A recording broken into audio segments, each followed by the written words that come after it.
middle of the live. I don't. There you go. Can you guys hear my Hey, typing hey. when I type? Sorry. No, maybe a little bit. I'll mute you if it's a problem. Hey guys, we're really professional. We should.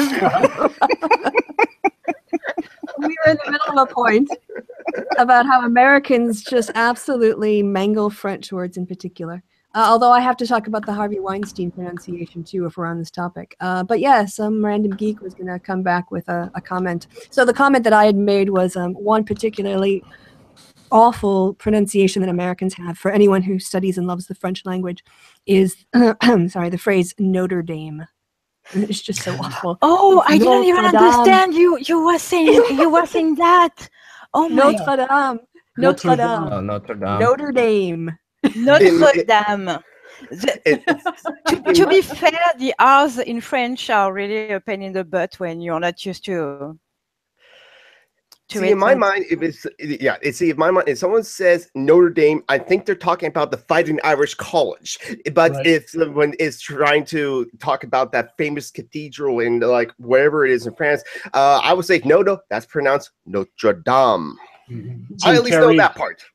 It's in Paris, honey. It's not wherever in France. But I'm a dumb American, of course. You're going to offend Parisians because they think they're the center of the world, of the universe. Sorry. He is American. He did get the right country, so you have to give him points for extra American geography points. Yeah, and that was my thing about like when I looked at Harvey Weinstein. Why do they pronounce it Weinstein? Because it's two German words, Wein und Stein, Weinstein, right? And the way that you pronounce the IE vowels in German is always the same. Whatever letter comes second is the one you pronounce. Right. How do you say it in English? Weinstein. People call it Weinstein. Why?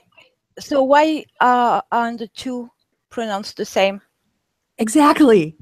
That is my point. Americans accept those pronunciations. Because Americans can't pronounce foreign words. That's why we've already learned with Notre Dame. No one can pronounce foreign words, to be honest. I heard that like Caribbean and Caribbean are both acceptable. Don't ask me which one is the correct one. That's what I heard.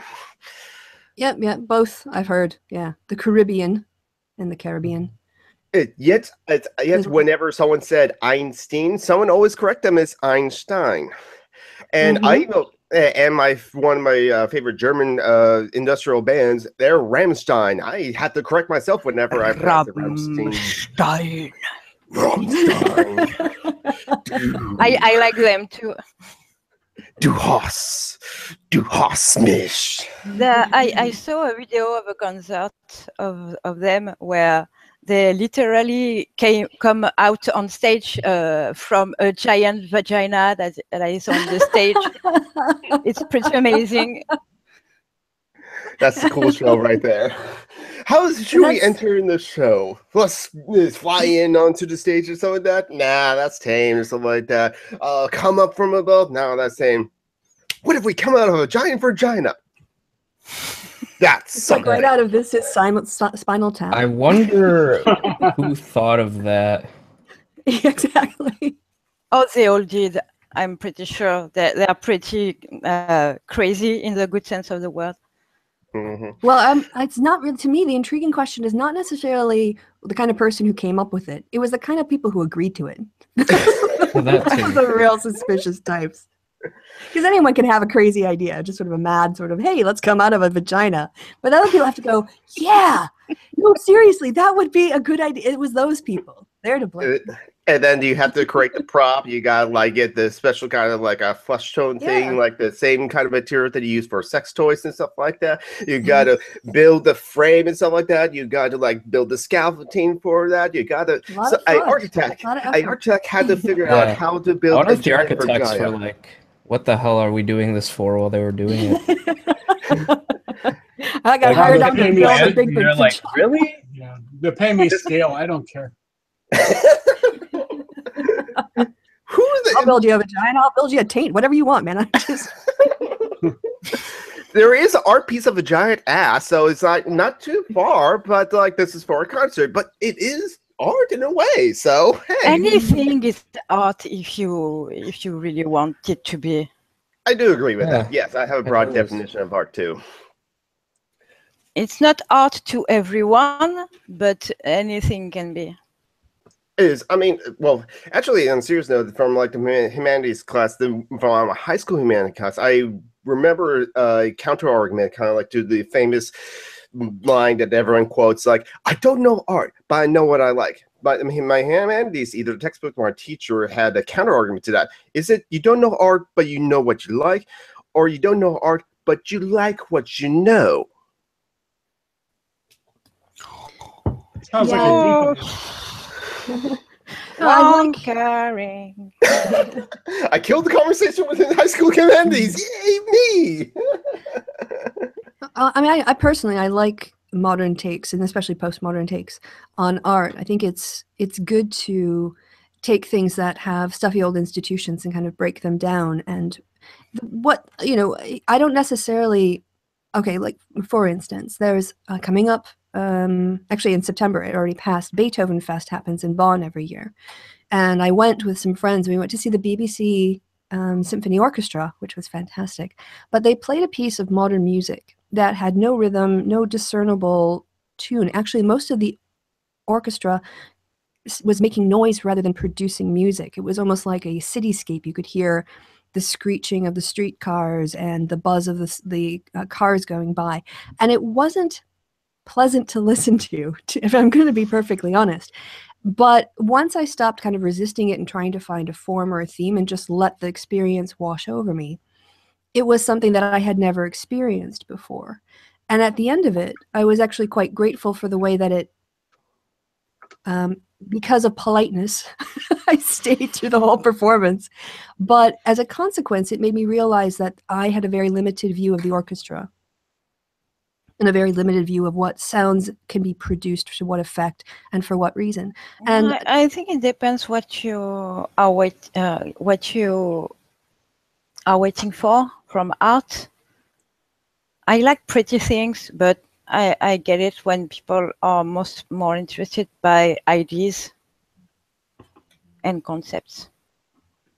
I mean, yeah, my broad definition of art came from the Scott McCloud's book, Understanding Comics. Great book. I recommend to anyone that's interested in studying medium and studying art and something like that to read Understanding Comics. And Scott McCloud had like a very broad view.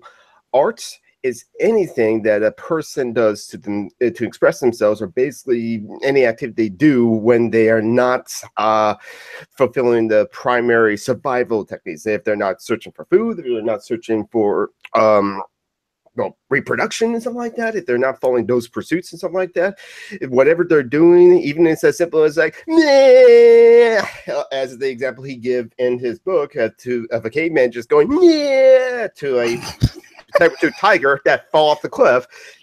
Scott Please McCloud do said, it again. Art.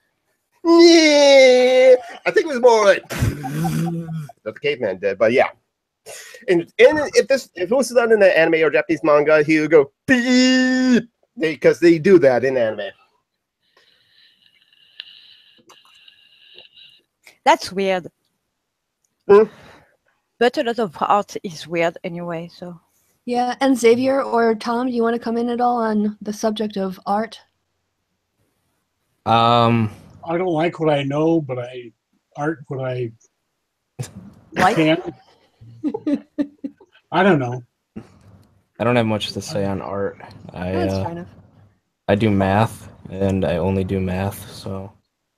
I know this French woman who makes art that I like quite a bit, that I'm hoping to get a picture from. That's cool. So I guess I know I'm really lucky because I was able to work out of London. I've had a chance a couple times to visit the Tate Modern and the National Portrait Gallery. And I like kind of going to art galleries and things. And I don't do it as often as I should. In fact, we're coming up here in November on the long night of the museums in Cologne, where all the museums will stay open until 2 a.m. Except then from 2 to 5 a.m. there's an after party at Museum Ludwig, where you can go and dance in the foyer and stuff. But the long night of the museums? yeah, so once a year. Ooh, Yeah, that's a little scary. in Germany. Well, it's nights yeah, lange long Nacht. and- What it means is that it's a late night. You know? Yeah, I know, but I'm thinking of there was a night of something else long. Right, the long night or whatever. Yeah, Well, that's that's what I was long thinking. nights. Yeah. Yeah. It might be now. It might be like Museum Nacht now. It might have changed since it started, Yeah. but yeah, they have all of the museums stay open, and then there are special like they actually organize the city. The various train lines become like a color, so it'd be like the blue and the orange and the purple. And if you go along that particular route through the city, there are bars and restaurants that have special offers, or they'll have flamenco dancing, or they'll have a live band, and so. The whole idea is that the city comes out to enjoy not only the art that it is already on display, but also to kind of make a night of it with friends and go out and socialize and have a meal out and have a whole evening, basically. So that's and I have access to that. And there's the Roman History Museum, so I've seen Roman art, and yeah. So I think also it might just be access to that kind of stuff, like the difference, maybe interest, but also access. I know my dad has no interest. He's visited. Like he's been in Cologne for 12 weeks over the last 4 years, and I don't think he's ever darkened the doorway of a museum in the whole time he's been here. So I guess it is kind of what you like. But in terms of mathematics, I wanted to say in Xavier that there's a very interesting earworm episode on the Vox channel you might want to look at. It's a guy who he does computational science, and he created basically a way to map out using an algorithm when there's repetition in a song. And he runs it along an X and a Y axis and then looks for patterns in rhyming in songs. And you end up with these geometrical forms in some songs. And it's a really interesting combination of the math, the visual, and the music, that little 10-minute segment. So Vox, Earworm, it's actually that whole series is brilliant. The woman who already know how to do that. So Induced synesthesia? What? Induced synesthesia? Well, it's more like, mapping it out so that you can kind of plot the different rhyming schemes as it goes through the song. And that ends up producing sometimes geometric or shapes. I don't know if this will make sense to people, but you basically just pass the certain sounds through a function, and then it converts it to like a XY coordinate system. It just plots stuff. Oh, you mean like on a computer screen? Yeah. Yeah. Okay. Oh, all right. So it's not in your head that you're making these geometric forms. No. Okay. That would be amazing. I think that would be like, like quite psychedelic. Well, that's what synesthesia. You might need some recreational substances for that one. To make that one work all the way. Again, synesthesia. Yeah. Oh, Maybe before I mushrooms. forget, just to quickly say, we talked last time about putting money, the Patron, the Progressive, the Resistance Fund toward the Heather Heyer Foundation. I was able to do that, and I was looking before I came on air for the receipt because it was paid through PayPal. I wasn't able to track it down, but I can show it next time. But it got paid out. The other thing though was I think it's because of the adpocalypse, and also maybe some other things, but when I checked my Patron, there was a couple of people who dropped out, and the reasons that they gave were a change in financial situation, or they only plan to give for a limited time, which is fair enough. I know that with some creators who make their living off of this, people have been prioritizing where they put their funds, and that's fine. But as a consequence, I was only able to donate $15 instead of the usual like $20 that I've been doing. So I haven't really kind of passed or done anything on the channel to promote my Patreon account or anything. So I'll probably end up doing that a little bit. I'm not that bothered by it, but I guess now I have this, we are doing this thing, this fund, and so I want to make sure it doesn't sort of wither on the vine. But to update everybody, that happened. And also we're going to have a second hangout at the end of October where we're going to learn about the French and German healthcare systems. So this would be particularly of interest for those in the States to hear how different European countries have handled managing healthcare in their country. But in that hangout, we'll have the vote. In the United States, I'm guessing yes. Yeah. So we'll have the vote for the October. I'll find some people to nominate for the October fund recipients, and then I'll also hopefully have tracked down, if not the the screenshots that I took, I can find my PayPal, and just like I said, I want to be transparent with that. So, right, that was it. Back to the conversation. What Now we I were killed talking it. about before. Well, we were talking about art, but not everybody was kind of into the art motif and theme. So I thought, what about I have art to head out films? in 15 minutes anyway, so. Okay. Well, and Xavier, is there anything? Keep Yeah. talking about art. What about art films?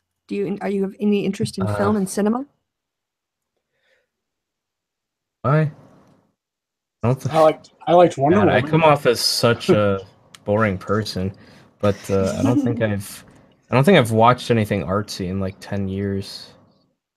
I have seen like an art film actually.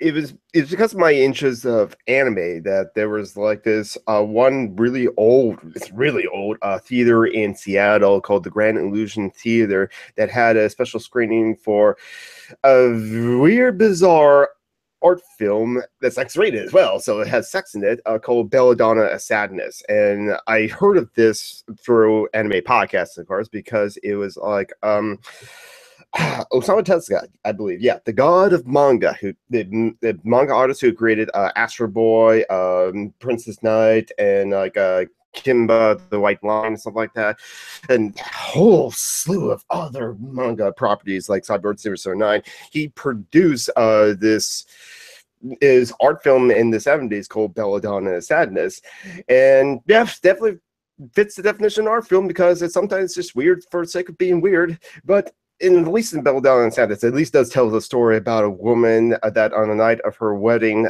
gets raped, and I love how they did that too. It was artful, but yet it was uncomfortable as hell, as this should be, and it was kind of the antithesis for like the events that happened to her throughout the story and stuff like that. So it was telling the story, but at times they were just like, you decide to be weird for the sake of being weird.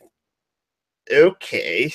And so yeah, so I have seen art films before, I guess, and that's one of them. And so and I still enjoy the film. I still would watch it again and just show the people, here's this crazy weird thing that's also have sex in it, but yet it's not the sex part that you're going to be interested in, or maybe, but it's weird.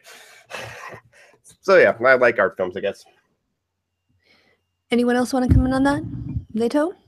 I'm sure you've seen, or at least have the opportunity to see art films more often than people. Yeah, no, I'm not at all into this. Okay. I'm not into movies, actually. I like to watch movies, but I like mostly the blockbusters when you don't have to think a whole lot. Sure. Yeah. But I think it's a kind of art in itself, just because it's not bizarre, and I don't know if it's pretty, if it has giant robots. Yeah. I'm all for it. It should Mostly be like because I like to do other things while I watch movies, or I'm bored. So usually I knit or I paint. But I'm not really into artsy stuff. But there's a lot of that in France. It's super pretentious, in my opinion. But yeah. Yeah. How about you, Tom? What's art? Well, I guess, maybe more I like non-mainstream films. Things that you heard maybe through word of mouth rather than on the television, or someone said, "Oh, you should watch this." I'm poor, and I don't live near a theater that plays anything but the the current top 6 or 8 movies. So I am not in a position to where I can actually see anything other than big robots and cheesy love stories and cartoons of cheesy love story robots. Although Jonathan would probably like that, because that would be some anime almost. I'm Well, as you almost. Okay, but Yeah, I guess robots so. are cool. That's all I want to say. yeah, as you're thinking about it, I'm trying to think. Wait a minute, cheesy cartoons about like robots in love is like, well, it's like actually, surprisingly, no, I can actually think of a few. I will just say the name of the. It's a net series, but it was like a release as a movie. It's been dubbed into English. It's anime because that's where I go to. But like, in that way, it is a cartoon. A Time of Eve. I really recommend people watching go and seek out A Time of Eve, even if you have to BitTorrent it, because it was freely available in like Crunchyroll and stuff like that. It was made to be released on the internet, and it was like 5 or 6 15-minute episodes that can come together as like a movie to feature length. And so A Time of Eve's really good, just in general. Yeah, I guess I'm a sucker for BBC period drama and all that kind of, not really like the Jane God, why can't I remember her name? Jane Eyre? Yeah, not the author, the one who writes all Jane this stuff. Austen. Jane Austen. Austen. Yeah, Austen. Okay, right. I don't know why I just did a brain fart there, but so yeah, there was a particularly great film that got actually I think Oscar attention, but I don't think it really got a lot of widescreen attention in the cinemas, and it's called Philomena, and it was done, I'm pretty sure, by Pathos, the studio, or maybe it was Studio Canal. They it had the guy who plays Alan Partridge, Steve Coogan, and Dame Judi Dench. And the story was about the women in the 40s and 50s in Ireland who got pregnant and were sent to these Catholic workhouses. Is sort of like convents, but they were made to like do laundry, and they then sold the labor of these girls for their upkeep and would keep them there for a while, but eventually they were selling off the babies because they considered the women, they were loose women, they were having sex, they were unfit mothers, and there were many children that ended up basically passing through the hands of this Catholic system. And the story was about the woman, one woman who had a son, and then he was taken away to America, and she was trying to track him down, and Steve Coogan was the investigative reporter who was not really that keen on doing the story and was kind of a grumpy guy himself, and their relationship. But I ended up watching it on a plane on an international flight and like blubbering in the seat like near the end because I got so caught up in the performances and the story, and it ended up being based on a true story. I won't say how it ends because I think you people who want to watch it should experience that for themselves. But it's those little things that, I mean, I like Iron Man, and I like Guardians, and I definitely enjoy that kind of stuff. But I guess I'm also quite drawn to drama stories or the drama genre and exploring deeper kind of emotional issues and human relationships. So I think those I'm just grateful for little studios that will take a risk on something that, well, in this case it did get them some Oscar buzz, but isn't really made for making tons of money. It's made for putting a story out there about people's lives. So yeah, what's the name of the movie again? Or the series. What's the name again? Philomena, and it's PHILOMEAN, something like that. Philomena. Yeah, if you just say Judi Dench and Steve Coogan, okay, it will come up. It is, but we know what happens at the end is that you were crying like a blubbering idiot, which is totally fine. It could kind of go either way, though, as to why I was. And I should also say too, I'm eating popcorn, so occasionally I might be like, buttery, salty popcorn to go with my hangout. So I'm gnawing down here. I mean, if I cough, excuse me for my popcorn kernels. Interesting. One thing I want to mention about like this is Spinal Tap is because we mentioned that earlier in the hangout when mentioning about the Rammstein coming out through a giant vagina at the concert. Let's not forget about that. Some of my favorite lines from like This Is Spinal Tap is just like it goes up to all the way up to 11 at 11. So like because when you're a kid, you're just so far away, and so with the RFs we can go all the way up to 11. How about you just make 10 more powerful? Then, like, when you want to, just like start at 9 and then go to 10 when you need to. This one goes to 11. This one's go to 11. But one other favorite line. If you weren't in Spinal Tap, what would you do? I'll be a full-time dreamer. You're talking super fast there. I have no idea what you're talking about. I'm sorry. That's okay. I have that problem too sometimes. Yeah, it's in the native speaker. I think I got most of it though. I was just reciting lines from This is Spinal Tap. From what? The movie.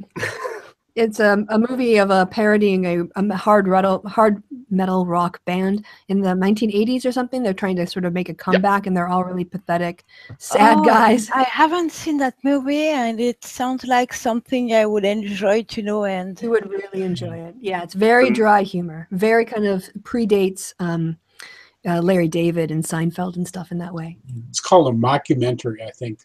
Yeah. Christopher Guest and his friends have like done other mockumentaries similar to that, like Waiting for Guffman and For Your Consideration, I believe, and a dog show one. I believe I forgot the title of it, but it was just like, what caught my attention was mostly the hair band, because I was really into that in the 80s and 90s. You'll really like this then. And it's kind of a classic of comedy. Okay. So yeah, it's very good. Well, it hasn't made its way to France, sadly. Not to the mainstream, anyways. Well, yeah, you'll be very cold. cold. Find it on YouTube. Yeah, maybe on the streaming services too. Stop trying to get us to do illegal stuff. Some random geek. It is questionable legality, not necessarily. No, I was thinking like maybe on Hulu or maybe on like Netflix, or it's like maybe on those. But it depends on your market, of course, and stuff. We don't have Netflix. We tried it for a month, but Netflix France has only super old stuff or very shitty stuff. Yeah, Netflix Germany is pretty rubbish as well. It wouldn't be so bad if they had things in both. I think English it is the same programs, I think, in whole Europe. Probably, I think the UK is all right because it's English speaking, so they don't have to do any of the dubbing. Yeah. So, yeah. I don't really care for dubbing, though, so. Yeah, I was really surprised when I first went to the cinema in Germany here, well, in Cologne, which is a pretty international city, to be fair, but we went to see Woody Allen's After Midnight, and it was in the original English, and I was just like, what? I'm in a foreign country with mostly non-English speakers, and we're all watching this movie in English. It was a very kind of... Well, yeah, dubbing sucks. Everywhere in the world, dubbing sucks. Now, I am an anime fan, so do I care about my anime being subtitled or dubbed? No, I don't care. I just don't care. I actually kind of just always default to listening to the dub, and I don't care about how loosely it goes with the dub sometimes. The only time me and my brothers, because I watch my anime with my brothers and my family sometimes, the only time that we will actually go to the subtitles is if the dubbing was really bad, but we only did that like twice. We did that for The Last Universe, and we did that for the ADV Films dub of Nadia and the Secret Blue Water. Because in Nadia and the Secret Blue Water, okay, there were children actors that were playing the principal characters, because they were like a 14-year-old, 13-year-old, and then like a 4-year-old character, and so children actors who couldn't act. That was a problem that ADV Films had at the time in like the 90s or late 90s, and because the characters were French, they had the child actors do it in a French accent. Oh my God. Yes, we only watched 5 minutes of that dub. It's like, no. You gotta watch the subtitle. You gotta watch the subtitle. I will say. Oh, go ahead, finish. Yeah, there is another dub that Wendy Lee played the lead character in. I believe is Carl Masek's company. I forgot the name of the company off the top of my head. Sound Systems or something like that. But like, yeah, that dub is just like long dub. It's one of those dubs that time forgot and something like that. So, and if you find Nadia and Secret Blue Water, which I kind of recommend, but with provisions, you will find the ADV Films dub of it and stuff like that, because they printed DVDs, and so that's coming to do. But if you watch Nadia Seek Blue Water, which I do recommend because it has the best that anime has to offer and the worst that anime has to offer, watch from episode 1 to episode 21, and then skip episode, then like skip episode 22 all the way down. Only watch, and then the last, after episode 21, only watch like 30, the 29 and 30, and then watch the last 3. Skip the Magical Island arc storylines, because that storyline was shit. It's I could go on about that and how shit it was, but like I'll stop talking now. The one place I've found dubbing to be excellent is Disney films. Yeah, well, with cartoons and anime, I don't think it's as bad because there's not as much the issue of mouth moving weirdly. Yeah. Right. And so they can then rewrite the script in ways that it still conveys the information, but it's in the native language. And yeah, I mean, I'm really impressed. I want to say My Fair Lady in German. Like, I don't remember, but they were making things rhyme. And okay, German and English have a lot of close things, but in terms of words, like there's a lot of shared words between the two languages. It's Don't still, just lie. yeah, they're still very impressive to me. Like to listen to the soundtrack for Beauty and the Beast is my favorite one. And you know, they can make the rhythms of the song go, even though the words aren't perfect, but still get the feel of the song. And it's an art, I think, to translate Disney into a different language. And from what I've seen, the people they pay, they're worth their money. Yeah, in French, Disney's are really crappy. The French version of Let It Go. Oh my God, why did they do that? It's there's a reason. There's a reason that in anime nowadays is very rare nowadays where they will actually dub the the songs in the anime into English. Funimation used to do that regularly, and some others the companies probably used to do that regularly. But then it's like, oh no, the fans backlash against that. They just, no, we hate that, stop doing that. So they said, okay, we'll stop dubbing the opening and ending theme songs and stuff like that. The only time that they did do that, 80th Films again, they did it for a musical. It was actually a musical. I mean, there were song and dance routines in every episode as the Nirma Daikon brothers.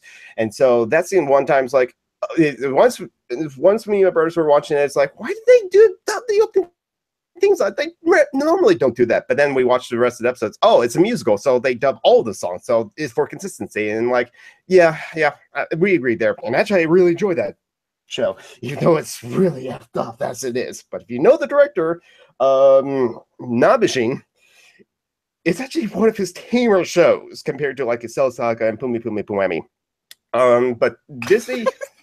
Yeah, but Disney also does do good dubs too, because they have done the dubs or like done the second dubs for a lot of Studio Ghibli films, like Nausicaa, End of the Valley of the Wind, Spirited Away, the Howl's Moving Castle, and I'm going to see Spirited Away at the end of the month and Howl's Moving Castle at the end of November in the theaters, because the Studio Ghibli Fest is happening right now by Phantom Events in the US. And John Lasseter, head of Pixar, essentially, got to be executive producer for the dubs of like all those things. So that's where for like Hall Music Council, you got A-list actors like Billy Crystal in the dub and Christian Bale in the dub and stuff like that. And they went through a lot of effort to just match words and match lip flats and stuff like that. And that's something that American anime studios or anime companies like Sentai Filmworks and Funimation also try to do, but you don't have to match lip flaps 100% because the Japanese don't do that anyway. And so, yeah. I don't know how to follow on from that. Yeah. This is going to be an anime hangout then, because I can't stop talking about anime. I'm sorry, but it's smart art. So we're just here chilling out. Yeah. Well, I was going to ask Tom, what's up with the Packers? Oh, maybe Tom left. You're muted, Tom. By the way, maybe he's like AFK or BRB. Yeah. You bored him to death with your. So yeah, Tom, I don't know if you walked away, but you're muted. So yeah. Sorry, it's just been kind of an intense couple of weeks for me. I've been doing a lot of hangouts. Yeah, you listen to them all actually. I really like the one with Martin is amazing. He needs to make a YouTube channel. That guy has a voice so he's like velvet. That Martin, you have a really good voice. Yeah, he's got velvet. No, I saw the hangout too. I thought that was really good. It was a really good hangout. Yeah, it was pretty much what I was hoping we would kind of talk about. Although it was started off being about like the future of atheism, and then he did the Sargon thing, so we kind of talked about that. But it was a good thing to talk about anyway, because I'm a proponent and a supporter of racial justice, but it's not a topic that enough, I should say. Mm-hmm. Yeah, and it's a good thing when it's actually people of color who talk about it. Yeah. Yeah, just like as they can give their perspective. So. Mm-hmm. Yeah. Sorry, I've got popcorn in my teeth. Yeah, no problem. But yeah, that's exactly it. It's this whole thing about intersectionality. It's, giving up the mic and letting somebody else talk and making space and inviting people, or creating, an environment where people want to come and talk and exchange ideas. Oops. And then Sargon would say, "Congratulations, you just deplatformed yourself. Good job." And because that's his reaction to it, because but we should not talk about Sargon, because if we say Sargon, yes, because we mentioned him like 5 times, and he's going to show up in the live chat, and I'm going to have to kick it out because I have mod duties, I have mod powers, yeah. I'm so over that dude, to be honest. Yeah, I haven't watched the Miscon segment because honestly, it's not something I want to expose myself to. Yeah, no, fair enough. When Matt Dillahunty says that no one wasn't safe, how would you know? I mean, yeah. So I don't want to. I know what he said. I don't need to hear the focus cheer for it, and I know it happened. Yeah, we'll table the subject. Let's not bring it up unless it comes up naturally in conversation, I guess. But the hangout you did yesterday with Jodie Shanae was also really good. Yeah, I like her. She was on an episode of Feminist Talk Back, wasn't she? Yep. Yes. Yep. That's what it's through your channel, Kristi, that I learned of Jodie Shanae, and so I've subbed to her ever since then. So yeah. Cool. Mm-hmm. Yeah, she's a darling. I don't mean like in a diminutive way. She's just like a really good-hearted person, and is very sincere about things, and is very thoughtful. And yeah, talking to her is always a pleasure. And it's frustrating for me that everyone is talking around the subject and not calling it what it is, because it would be very helpful right now if we had that term in use. That whole thing is so fucked up. And like I said, I really was shocked because, I was like, okay, well, I'm going to hear about the stories. And then by hearing about the stories, there would be other parts of the coverage. And one of the things that I didn't actually have a chance to watch before we went on air is, I think it might have come out, I don't know when it came out, but it was recently. Did you guys see the information about Harvey Weinstein's contract with his company? No, be honest, I have not followed much about this story, but I kind of, but it's all like from your hangout and from other kind of sources, like, or I just kind of like got the gist of what it was, and it's like, oh, Harvey Weinstein did a bunch of horrible stuff like that. It's like, oh. Yeah, I'm not surprised, but I'm still disheartened by it and stuff like that. I haven't even heard the tapes or read news articles. Yeah, hold on to your hats. His company, the contract he organized or agreed with in terms of his job as president of the company included a clause that said if he was sued for sexual harassment or sexual misconduct, if he was the person who paid out the settlement and he reimbursed the company, it wasn't going to be they would be made whole. It wouldn't be a fireable offense. And they actually laid out what it would be if he got fired or got sued the first time, second, third, fourth, fifth, and all subsequent. Because he had to pay a fine to the company of $1 million every time he got sued, and he paid for it out of his pocket by the time he was over 6. So he actually negotiated this into the company contract so that he could get away with sexually preying on women, and they could say, hey, we've washed our hands of it, we're going to keep making money off this guy. Oh my God. Kristi Winters, I'm not going to follow your advice. Of course. Yeah. Oh, I think Tom is back. Oh, hey, Tom. Hi. Yeah. What did I miss? We busted you. We were like called on you and you weren't there. So, like the student who fell asleep during. No, Well, just kidding. Well, I was listening to the discussion on dubbing versus subtitles. And oh, right. Yes. The only thing you guys were really into it. You had names and things and places and films and TV shows and episodes and 1 through 21, but skip them to 29 and then 29 and 30 and then the last. I told you he left because of you. Took notes. No. I was I was thinking I have nothing on that scale to add. The only thing I had to add at all was that I prefer theoretically subtitles because I don't like the Leto was saying about the weird mouth movements and not matching up, and also I prefer the original soundtrack and the original sound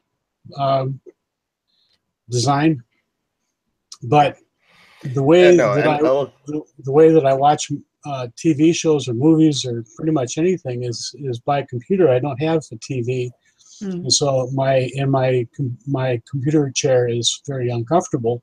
I can't sit for very long. Plus, I'm a little ADD, maybe a lot ADD. I don't know. And I have to get up and move around. And if I get up and move around with a dub film, I can still follow it. Right. I can still follow the words. But if I try to do that with a subtitled film, I lose everything, or I have to switch it off, go do what I was going to do, come back, get busted by you for leaving and not telling me, and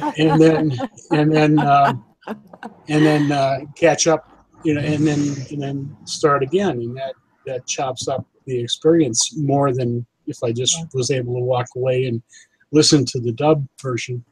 So that's the only thing I had to offer, and it's not a patch on Disney, on Pixar versus, and France, and the dubbing in French is crap, and Netflix is crap in Europe, but maybe not in Britain because they speak English like a civilized person. They speak real English, as Kevin Logan would say. Yeah, derivative. So I was going to ask for my Packer update, Tom. They're playing in 15 minutes. Yeah, I think I don't know. I don't know for sure, but don't worry about it because I'm not. I'll go as long as we go. Okay. But so far the Packers have let's see. They played 5 games in the regular season, won 4. And That's pretty good. You beat my Seahawks too. The one that, yeah. Oh, we did okay. That was a low scoring game. But the against the Cowboys, we oh, you would have loved that. I think if you like football at all, I think you like football. Yeah. Packer football, at least. And the Everybody likes Packer football. well, you got to. It's America's team. Fuck the Cowboys. I never understood how the Cowgirls got to be such a inflated ego team. But anyway, we were down. We had a really bad first half. We had a fairly decent the third quarter, beginning of the second half, but we only scored 3 points. But fourth quarter, we just put the pedal to the metal, and we came back and we won. Not in the last minute, but they wait a minute. I can't. Exciting.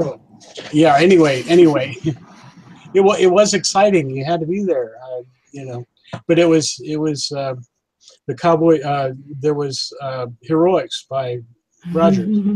He and Devontae Adams got speared in the last game against the Bears a week and a half ago, a week and a half before this game. He got speared in the head, and there was questions as to whether or not he was going to be able to come back at all for at least a few weeks. And he came back and he caught 2 touchdowns in passes in last week's game against the Cowboys. So I think he's back. And we also found looks like we found a running back. Finally. Well, we've had decent running backs. It's just that we don't keep them, or they get hurt. And we have a new win. Yeah, with the Seahawks, we have a new win each week. Yeah. Well, we try to keep ours. Yeah, but we've been really banged up this season already, and we've managed to, like I say, win 4 out of 5. And so it's looking good. I'd rather be 4-1 than 1-4. Oh yeah, and the Badgers have won all their games so far this season. They're bowl eligible in the middle of the season after the third conference game. They're already bowl eligible for the postseason, assuming they stay playing decently. So Wisconsin sports are doing all right. Even the Brewers were not horrible this year. They were in it till the last couple of games, at least for the wild card. So, hey, there you go. The last thing to die is hope.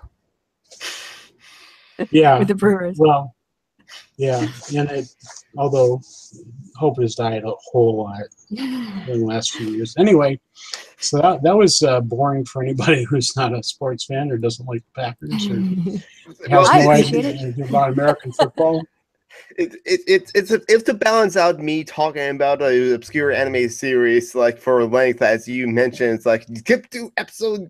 This is the episode you can watch. This is the episode you should watch, and stuff like that.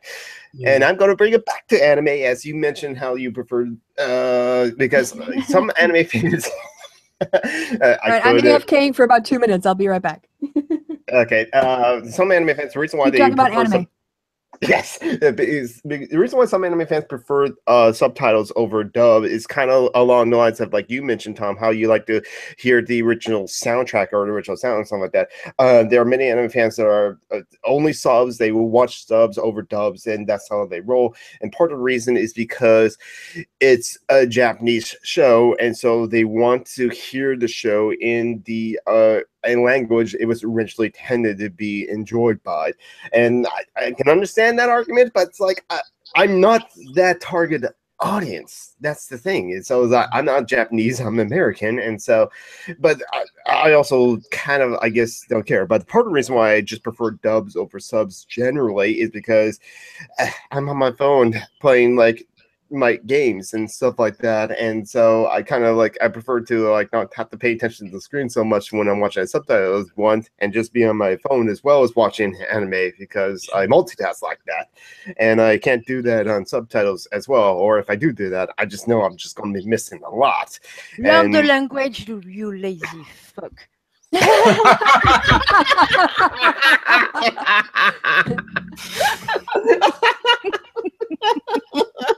Well, why? Everybody else uses English, don't they? Yeah. I actually bought some Japanese language but I actually bought some learning Japanese language disc, and I have listened to them for a couple of times, but I also I have to keep up with it, but I also have to like know people in my area that speak Japanese. Actually, surprisingly, not that hard considering I work in Seattle.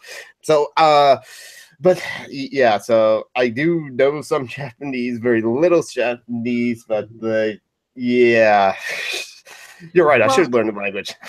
I was joking, to be clear. Of course you were. Yes, of course, yeah, we know. But to bring together swearing and the Packers, and kind of tying things together. All right. What a segue! I'm on board. Steve Shives, you should learn from Kristi Winters. Yes, you should. You guys know the Tim Minchin, the Pope song? Fuck the motherfucker, fuck the motherfucker, fuck the motherfucker, he's a total motherfucker, fuck the motherfucker. I don't know it, but I like it. Yeah, he's like, fuck the motherfucking, fucking fuck the motherfucker, fuck the motherfucking Pope. But what I want to do first time I heard that it was beautiful. I was thinking, wait, I don't know what is oh, the Pope. Boy, that's going to get some people's knickers in a twist. Yeah, well, this was under Benedict when it was all about the sex scandal. But I always wanted to, like, we couldn't do it in the Packers, not in the family section, but doing fuck the motherfucking Bears. You know, Bears, yeah. Well, I live up in my head. I replaced Pope with Bears. Yeah, well, I live in the upper left-hand corner of the state, or right hand, depending on if you're looking out or in. And most of my relatives a lot of my relatives are from the cities, or from Minnesota. And so I have a lot of relatives who are really, really strong Vikings fans. And one especially, a gal that is so into the Vikings. I mean, she has every bit of Viking clothing and regalia that you can possibly imagine. On game days, her Facebook icon is all purple and purple and gold. I don't know what. Yeah, anyway, purple and gold. Yeah, and so we, I would probably go fuck the motherfucking Queens. That's probably, I've been thinking about that. That's probably unpleasantly sexist of me to say. Well, no, but what I was thinking is you could actually teach them the song and make it about the Bears, and you guys could unify in your hatred of Chicago.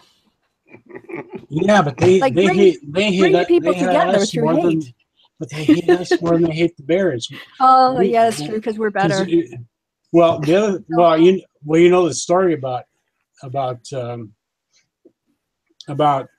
why Iowa doesn't have a NFL team? No. No. You want me to tell you? Yeah. Sure. We're walking into it, so sure, go ahead. Is this like 2-3 guys walk into a bar kind of story? I'll let you decide. They won't let Iowa have an NFL team, because if Iowa gets one, Minnesota's going to want one.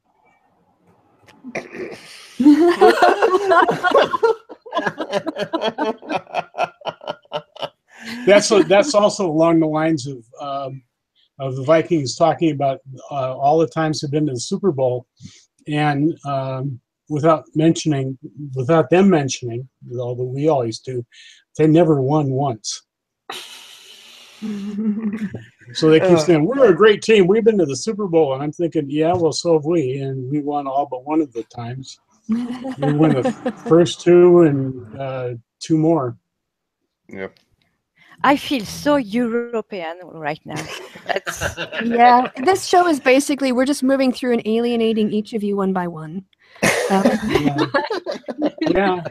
Alienating the non-artists, non-anime, and the non-Packer fans among us. So everyone should feel disillusioned and slightly uncomfortable by the end of the hangout. That's really my goal. Yeah. I feel comfortable.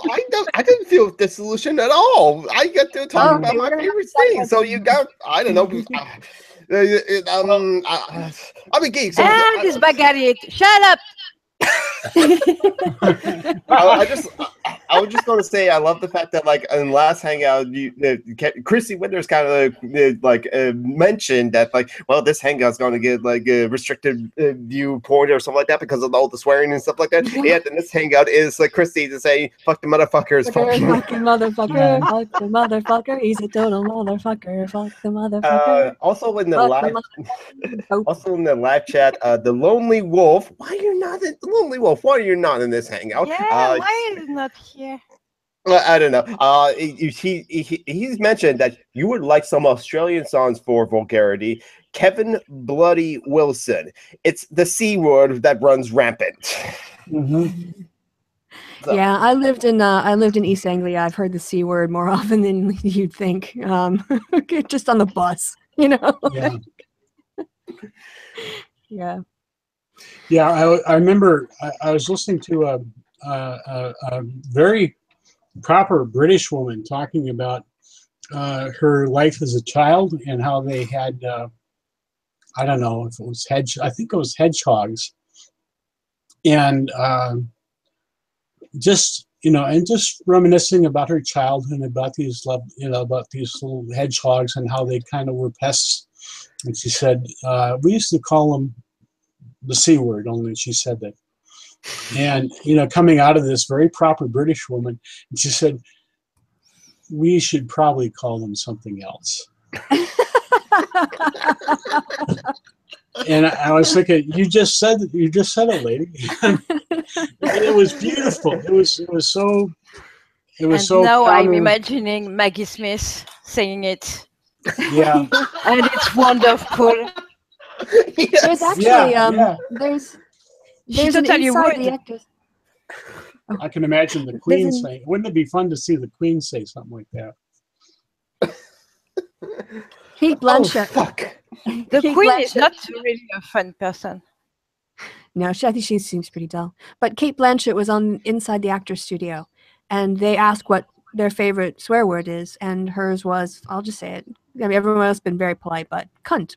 Yeah, I love it. It's a great word. And yeah, I know it's that, a great word. It's a great body part. It's a great thing. Say it. Yeah.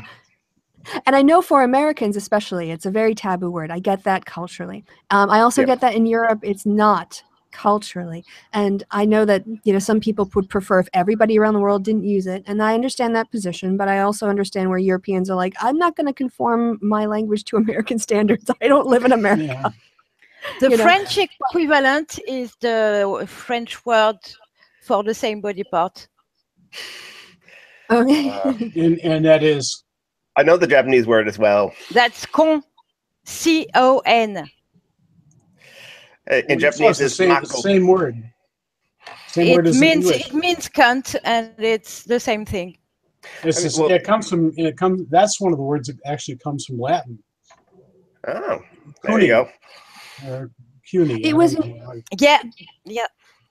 There was a program on, I want to say it was on BBC 3 or 4, but it was the history of the C word. And I think I might have mentioned this in a hangout before, but there used to be a place in London where the hot prostitutes would market their wares, shall we say? Cunt Lane. And it was cunt grope lane. So, I mean, the word has been in the language for a long time. And I think, when I see it, especially when I see it used in Europe, it's not used toward women. It's very rare. Usually, if I see somebody insulting, they'll call them a bint or a mouthy cow or something like it. But that word is more, it's more of an adjective. Or not an adjective, it is a noun. But for instance, there was an Australian guy, go figure, who was at a conference, and he was on the panel with another esteemed academic. He himself was like a professor or something. He was hosting the panel, and they were going, they had it. It was a very fun time. And afterwards, he said, "Oh, I just want to tell you, I think you're a really funny cunt. I had a really lovely time talking to you." And he said he went away not thinking about this, and he got an email from the guy 2 weeks later just saying, "I can't believe you called me that." And he just like he was very American about it and just completely went off. And he's telling the story in a British restaurant with a bunch of Brits who are like, "Oh yeah, we know." But yeah, I have to say that when I hear Brits use that word, it's more like along the lines of dick or asshole. Yeah. It's in that vein of words. Yeah, and there's the accent too with the Brits. Yeah. They don't say like cunt, they say cunt. They have a way of kind of throwing it in there. I love it. I find it pretty funny though. I used to be offended by it, but we started the hangout mentioning how Rammstein, the band, comes out on stage at a concert through a giant vagina, and now we end at the top of the hour with talk. Yep, exactly. It's all hangs together. It's all one universe. There's a meme I have that says, "I'd call you a cunt, but you don't have the depth or the warmth." And I like that pretty much because it's a compliment, damn it. Exactly. Kristi not going to like this hangout. I'm sorry, Kristi. No, she's not. I was thinking about her. I'm sorry, Kristi. I'm sorry. No, and I respect her. I just respectfully disagree because, in part, derived from my experiences living abroad. And when I hear Kevin say it, I don't think there's no misogyny behind that. It's again, it's all about the context. We look at how the word "gay" was used in the 1910s and 1920s. It's very different. And I'm not saying that people don't find the word "cunt" offensive, and I get that. And definitely around American people, I don't use that word, but in conversation, if it was appropriate. And the other thing is that it's just a great word to say. Yeah, the way you can like the hard sound and then the kind of guttural and then the nt at the end, it just rolls off your tongue. It's a nice punctuation, like the word fuck. There's a good way to punctuate. Dude, I am as drunk as fuck. Like I only have one drink. I should have joined you. I should just go back to the kitchen to get more. Next time I'll have a bottle next to my feet. There you go, shots. Yes. Yeah. Swear word is fun anyway. So yeah, we shouldn't ban some. No, I don't know. I don't feel like it's a slur, so it's not like faggot or things like that who are really meant to diminish people. Yeah, it's just a swear word. It's just. I think it's. I use it to diminish people. I use it when I use it as a sort of an expletive that way. I normally do it towards a man who is just being a real bad person. A real cunt. Yeah, that's it. What you take away the word cunt, and what do you replace it with? Yeah, it's a bomb. It's a nuclear bomb swear word. It's basically you're saying, boom, well, this is as high as I can go. It is in American English, and that's why I like to have it reserved for, I really love our language. I think it's wonderful, and there are. And one of the good things about it, at least one of the good things about having sort of taboo words, is that when you use them, they get to be pretty. They're very powerful when you do use them, and if you use them all the time, like in like some Brits and pretty much everybody that I know of in Australia. Well, it loses that nuclear bomb aspect. I think, which is why I like to save it, and I try not to use it against women, because then it has that tinge of, or more than a tinge sometimes, of misogyny. But every once in a while, when I see Ann Coulter, you're right. It takes a lot for me to call a woman that a cunt. And Sarah Yeah. Palin and Ann Coulter about the only women ever Yeah. crossed that line. You know, Steve Chavez, Steve Chavez, Steve Chavez, the passing Latino of our acquaintance used to do a 5 Stupid Things segment every week or every couple of weeks, and he did one on Ann Coulter, and the first 4 were the horrendous things that she does, and the fourth one was, he ended in a joke and he was laughing, and then he was laughing and laughing. She's a cunt. and that's how you use it. That's because exactly. That's obviously, yeah. But then he went into a longer explanation about how how much of a cunt, she's such a cunt that if you renamed the U.S.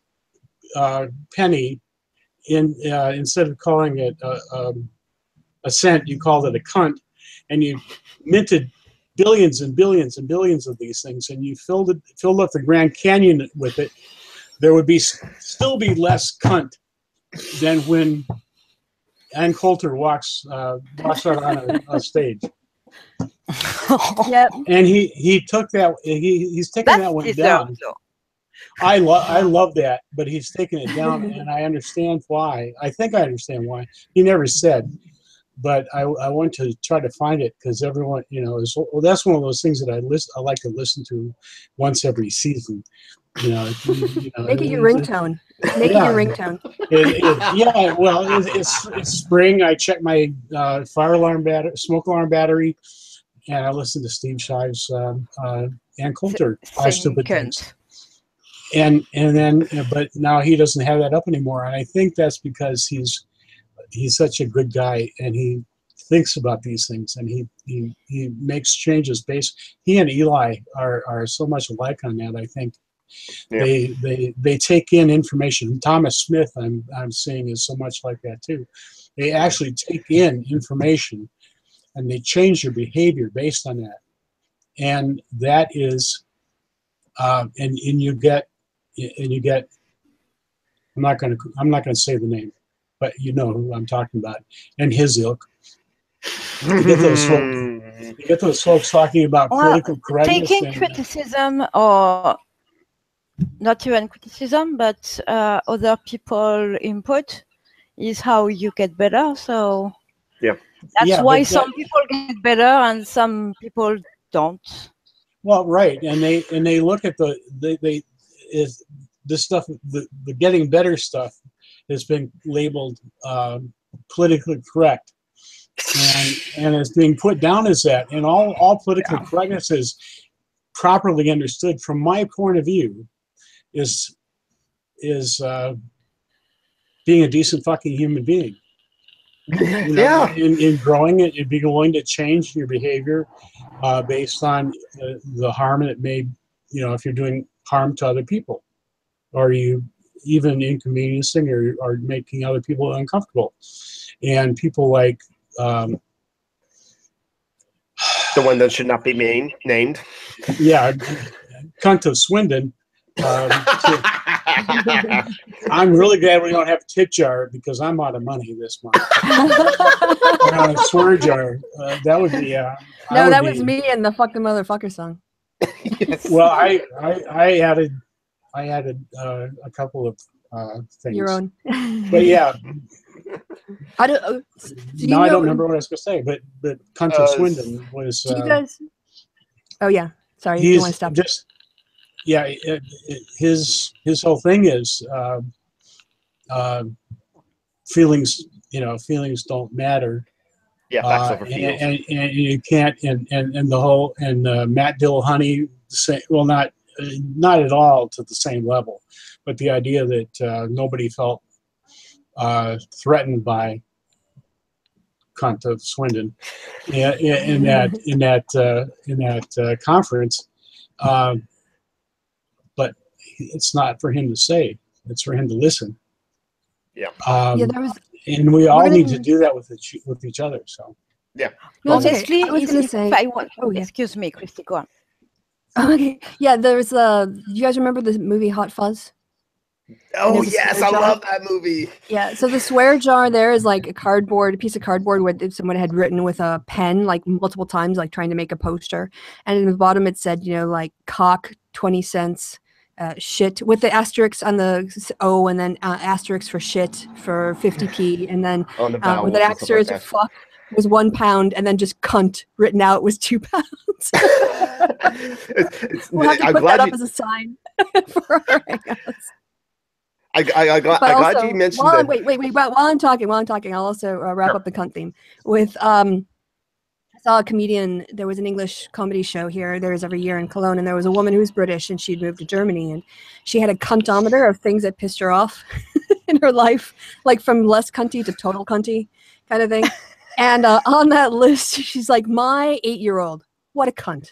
Right. So he's going to school. We're both learning German, and we were talking about the latter, whether it was Das or D. And I was telling him it was D, and he was telling me it was Das. And I said, I'll bet you €5 that it's D. And we got home, and I went to the dictionary, I looked it up, and there was actually 2 meanings, which was D and Das, but the way they were using it was Das. So she went over to her son and said, "Wanted to let you know you were right." And he's like, "I know, I already took the €5 out of your wallet." What a cunt.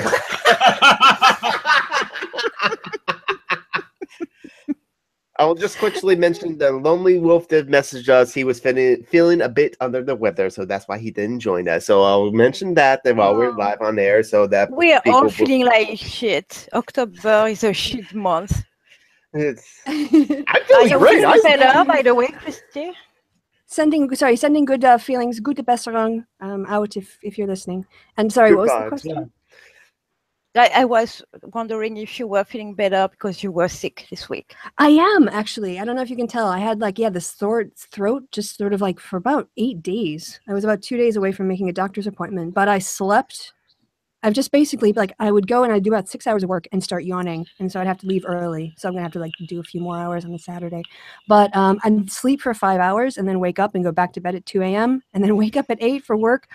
And then it would just repeat like that for about a week. But this weekend I slept a lot, and I'm feeling a lot better now. Yeah, I'm a lot more energetic than I was.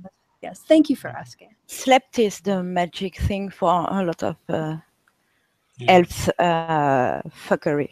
Yeah, just let your body do its thing. Sleep and caffeine. Actually, I ran out of caffeine. The end of last weekend, beginning of last week, and my sleep is shit anyway. I sleep, 2-3 hours, and I wake up and do stuff and sleep another hour or 2. So my sleep was already crappy. But after I was like a day or a couple of days without caffeine. And I had an entire day and a half that I wouldn't be able to do anything for more than an hour, and I'd have to lie down and take a 2-hour nap. And finally, I got like a 12-hour night, 12 hours of sleep in one night, and then I went and got caffeine, and I'm better now. So that's my another boring story. But sleep and caffeine. I found are useful. Yeah.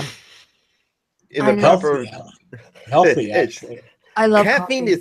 Caffeine is the best drug, considering the benefits we get and the drawbacks. What drawbacks are there to caffeine? Not that many compared to other drugs and stuff like that. So that's why caffeine's the best drug. There's definite empirical evidence of benefits to caffeine, and there's not that much drawbacks. There's not like a massive problematic withdrawal. It's just that you get really drowsy, and then if you drink tea, actually, you don't have withdrawal from caffeine. Some teas have caffeine in it. Yes, but it's not delivered the same than coffee, so you don't have withdrawal if you miss tea. I was watching an episode of QI on YouTube this weekend. That was my comfort television. And one of the things that was brought up was that caffeine withdrawal the problems around it are for people who drink coffee and then stop and then drink coffee, or don't drink coffee and then go to Europe and decide to have 7 espressos in a week. And so if you're drinking the same amount of caffeine pretty much every day, or you're not drinking caffeine and you have it occasionally, you'll be fine. But it's the people who kind of go up and down that end up suffering with more withdrawal. And as a complete coffee addict, I am therefore in the clear. I hate coffee. I hate the taste of it. I hate bitter. I just hate bitter. So that's why I go with energy drinks. Ew. No, this one like tastes good. This one is the Rockstar Energy Hydration, only 10 calories, so it tastes just like lemonade. I have made it a stupid man quest to try all of the like energy drinks in the world, or any drinks that I can get my hand on to. And yeah, there are some energy drinks that taste disgusting, like Red Bull, Wired, and the original Rockstar. The original Monster is kind of interesting. It has a sharpness to it, but you also crash sooner a Monster. And then, hello, Kevin Logan. I see you in the live chat as I have mod powers on this channel. Hello, Ginger Kitty. But Kevin Logan, since you shave, I now have the beard.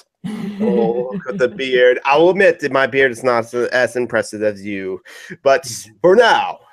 Well, let's say you have a beard. Yes. Yeah. You don't have the beard. I have longevity. It's nothing else.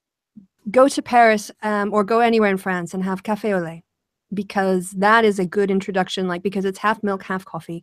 You can throw a little bit of sugar in there to balance out the bitter. And it's like, I don't know, it's like wearing a cozy scarf in the morning for me. But milk and coffee fucks up your intestines. If you're lactose intolerant. Not I go do together. actually have some of that actually. So at work I use non-dairy creamer, a lot of non-dairy creamer and stuff like that. So actually, yeah, milk can be too strong for me. Cheese is fine, and the rest of the dairy products is fine for me. But if a lot of dairy products, within 3 days I get bloated. I get this feeling. Well, almond milk is your friend, and it's delicious. Yep. Well, there's also lactose-free milk. So that's what I would use almond milk or coconut milk, like that. Yeah. But I also don't like beer for the same reason that I don't like coffee. I hate bitter. It's got to be sweet. Porter, drink porter. I think I have, and it's still.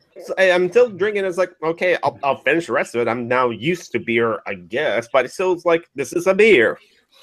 Yeah, but what about bitter. Midori? Porter, like Midori? I haven't tried Midori though. Midori is awesome. Or Midori sour? Oh, so good. I used to hate bitter, but I drink 5 or 6 pints of black tea a day, so I'm getting used to it. I don't use I don't put sugar in it because I stopped sugar 2 years ago. Added sugar, I still eat pastries and stuff because because life needs to be good somehow. So pastries, but I don't put sugar in tea or coffee or anything, and I'm used to it. It's bitter doesn't bother me as much anymore. Though when I stopped smoking, it was awful. The bitterness was, but everything stank for a week. And was bleh. Yeah. When your senses come back, it's very overwhelming. Yes. I saw a program on how Germans and French make croissants slightly differently, and the sort of different textures. Oh, do we? Yeah, there's a little bit in terms of how how many times they're folded over or whatever else, or where the butter goes in or something. But it still looked amazing. Both of them, I would eat them both. I'm not going to choose. They both look gorgeous. I think the ones in France are a bit more airy. We have way better than croissants in France. We have the pain au chocolat. It's like a croissant, except it's square and there's 2 bars of chocolate inside. And you guys have had pain au chocolat, right? Evan. Sorry, what was that? Oh, I don't know if the guys have ever had pain au chocolat. No, not that I know of. No. Well, it's like croissant, but with chocolate inside. I don't know why I tried to put an English accent on croissant. No, pain au chocolat, the best, because you can maybe get them in the stores, but they're going to be cold. And then when I heat them in the microwave, no way. So yes, again, come to France. Yeah. Or maybe go to Montreal or someplace, Quebec. They would probably do pain au chocolat in Quebec. And you get them at 7 in the morning before going to work, and they're just out of the oven. They're still warm. Yes. And that smell is... Talk to me. Tell me more. It's so buttery that you have butter all over your fingers, and there's chocolate, and honestly, it's warm and melting. It's food porn. It is. Kristi, are you getting turned on right now? And I feel like when Harry met Sally, that scene in the restaurant. I'll have what she's having. Exactly. I'll have pain au chocolat. Actually, Dylan Moran, the Irish comedian, or British Irish comedian, he has a bit where he's like in France, he takes a bite of pain au chocolat and just says, "Wait, you have to stop talking to me. I need to be alone with this pastry. This is so amazing." Yeah. Unfortunately for me, because of my egg allergy, I just can't. There's no eggs in it. Okay. So then yes, it's puff pastry. You know, the thing that gets all big in the oven. Mm-hmm, yeah. There's no. It's probably water, flour, a lot of butter. Yeah. Okay. A lot of butter. It's a scaffolding of butter, basically. Yeah. I mean, when they fold over, they have these really thick sheets of dough, and they just lay sticks of butter, and then they fold it over, and they put more butter on, and they kind of like fold the butter into it, like literally the bricks of butter. Interesting. Yeah. So I mean, when it cooks, the butter melts, and the layers of dough are separating one from another. So it's I don't know, it puffs. It puffs, yeah, and then it becomes very light and airy and tender and very sort of malleable. It's kind of like if you think about and gritty. Yeah, like I'll try to translate this into Wisconsinese. Deep fried mozzarella sticks.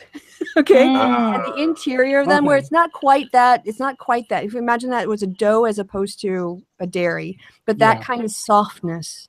And then you've got the warm chocolate inside that you bite into, and it surrounds the butter and the outside has to be crunchy, though.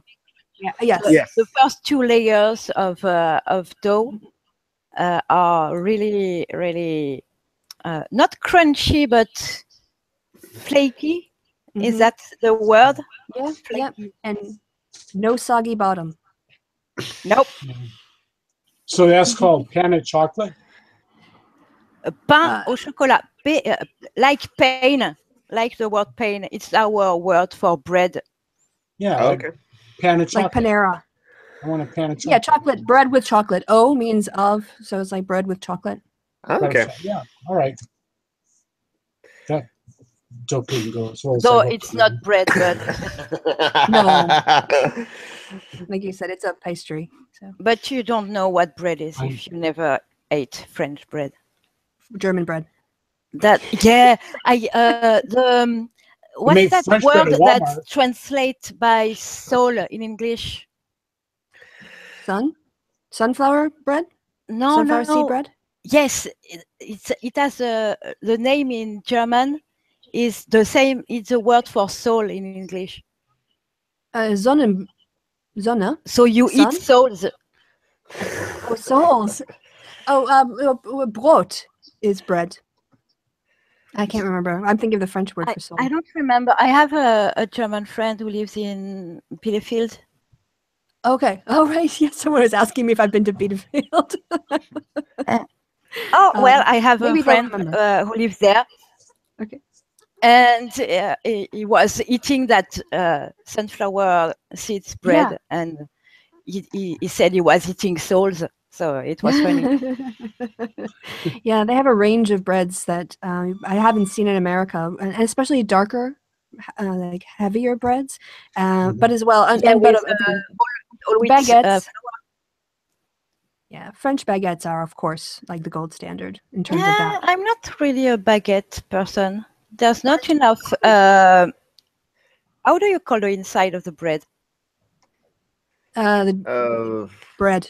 Not the crust, the inside. Yeah, the crust is the the crust bread. and the bread is the bread. Yeah, the bread. So it's just the bread part. Okay, so there's too much crust on the baguettes for my taste. Oh, I right, yeah. like the bigger breads where the inside is very proeminent, let's say.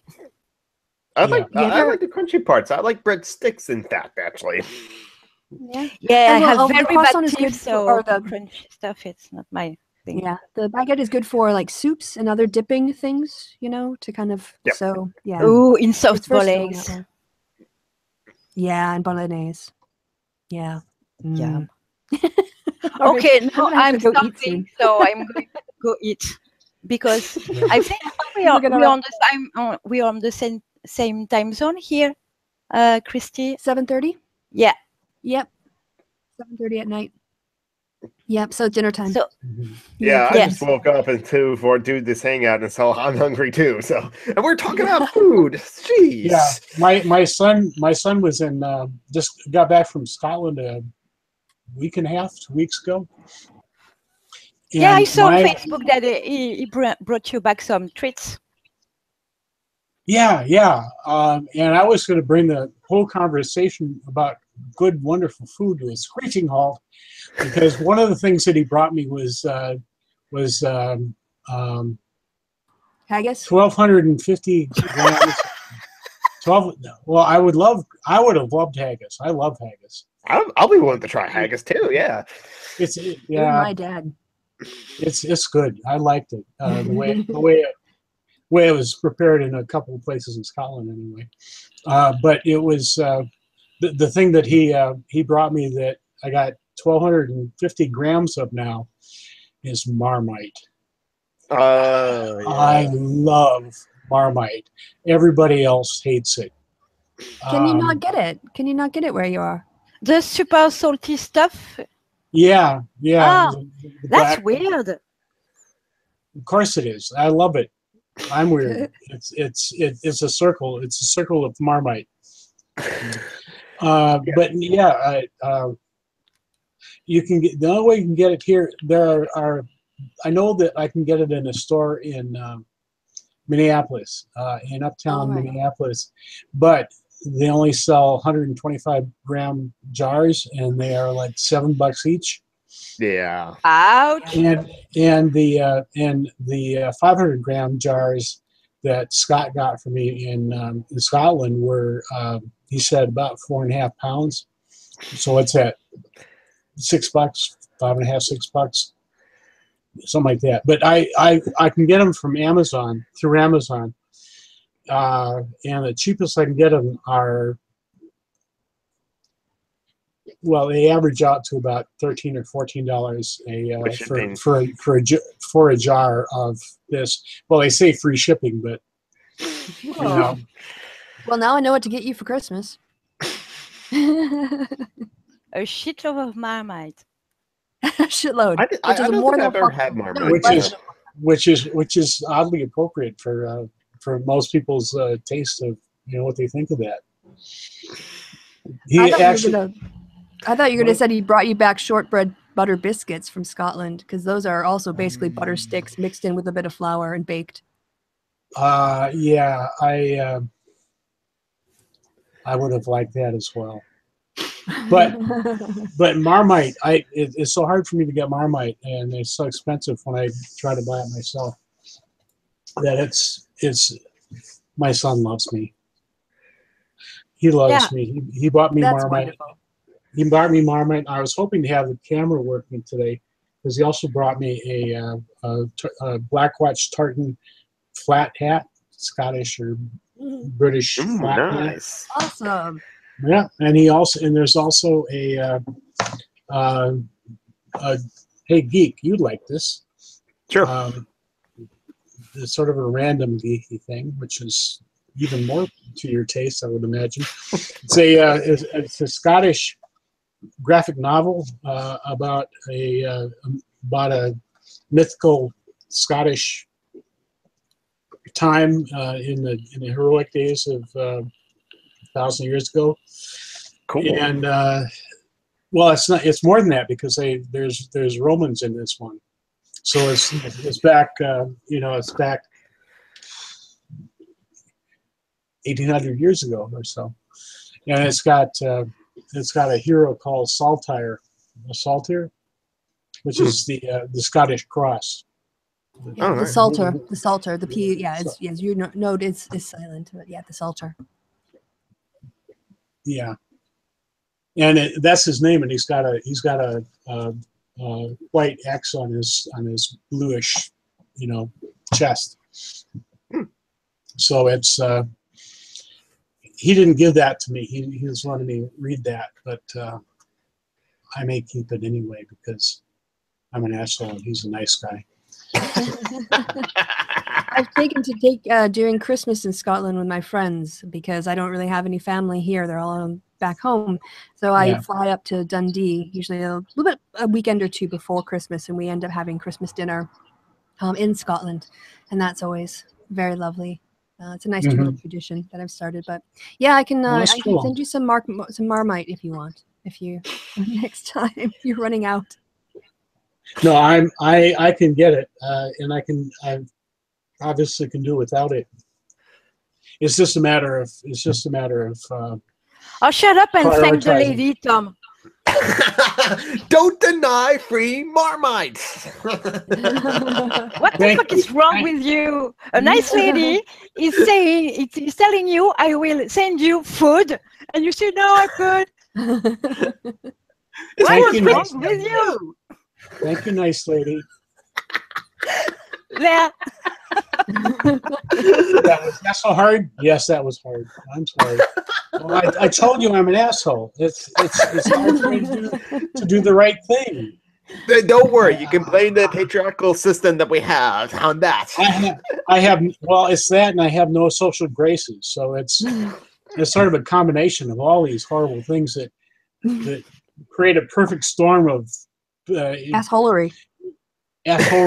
Inept assholery, because I'm not even all that good at being an asshole. An asshole. Yeah, you know, we know you, Tom. We know who you really are. So I'm trying to do the macho thing. So I'm an actual asshole. Okay, good. And I'm a geek, so that's just a given as well. Yeah. You're not a geek. You're a nerd. You don't even saying I'm not a geek. Well, okay, I'm not gonna. Yeah, you're both. You're both. Okay. I was about to say, listen, you just heard me talk about subs versus dubs and animes, and how if you watch Naughty Secret Blue Water, skip these episodes, but watch these episodes, and so on and so forth. So don't go again at it, please. Hey, let people have their own identity. Let them identify who they are themselves. I'll accept nerd, though. I'll fully accept nerd and dork. Use their space. pronouns. Use their pronouns and their identifiers. But I'm a geek. I'm a nerd too. But my name is some random geek. It's a geek. Yeah, but right. So we're all social justice warriors here. So we're all politically correct, and we hate hurting people's feelings. Yes. No, don't worry, I'm not hurt. Except me.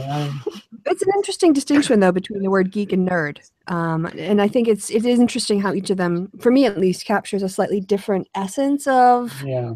I think that geek needs a computer.